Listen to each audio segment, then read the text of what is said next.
Hey guys, Sports News Chicago here. Sorry, don't have any sports attire on. Just have my Nike stuff, no Bulls stuff today. But I figured I'd talk about the Bulls going into the 2013 season. You know, the free agency, the draft, all that stuff. And the first thing I was gonna say was, we brought Kirk Heinrich back, um, which I think is fantastic because I love Kirk Heinrich. Um, and that's not even biased because he used to be on the Bulls, but, well, it's partially biased because I grew up, he was my favorite player probably growing up. Um, Liked him a lot. I'm glad he's back. Probably going to get a warm welcome from all of Chicago in his first game. And, I'm happy that he's back because he brings a different type of defensive tenacity to our team. We all have the post defenders, the team defense, but besides Ronnie Brewer, who we pretty much are giving up at this point,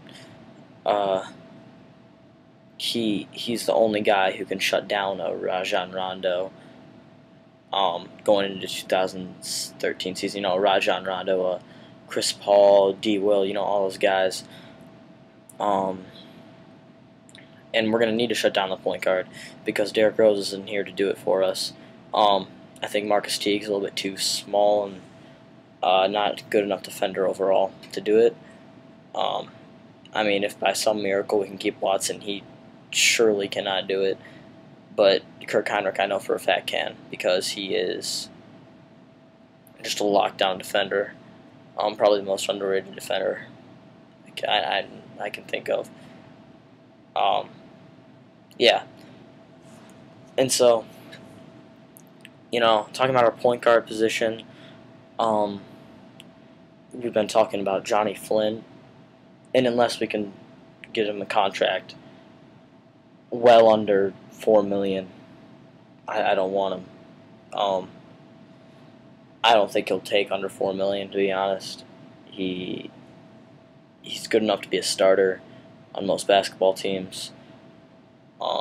And I just don't think we can get him under $4 million. And we can't have that. We have so much cap space locked up.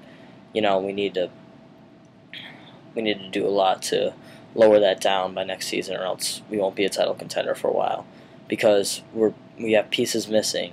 We're still a solid team, but we have plenty of pieces missing, unfortunately.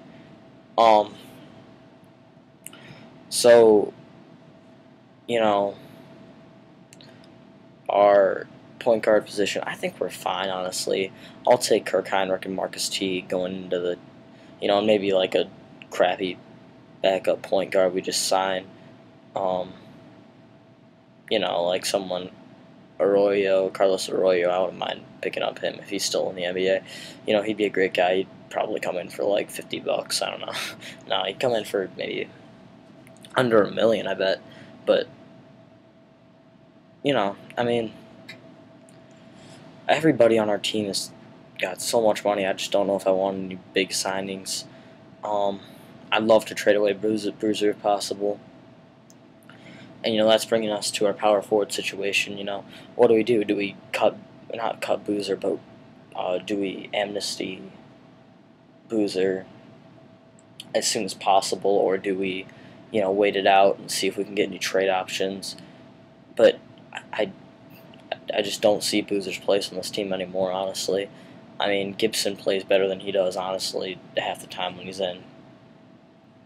And I just think we honestly need to trade him away, or we need to amnesty him, or we just need to release him. Even $15 million is a lot of money going into next season. $15 million more than anybody else on the team besides Derrick Rose, but I don't know how much he counts next season because he's not even playing. So, I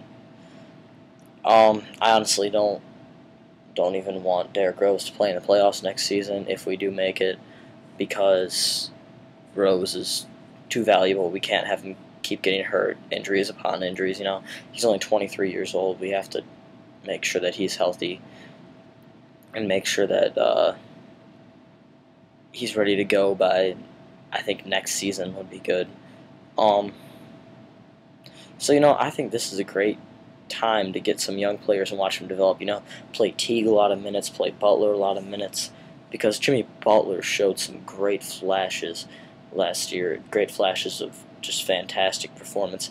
I think we sign uh, a young power forward, honestly, because even Taj Gibson, he's already 27. It feels like he's been 23 for the last 5 years, but no, he hasn't.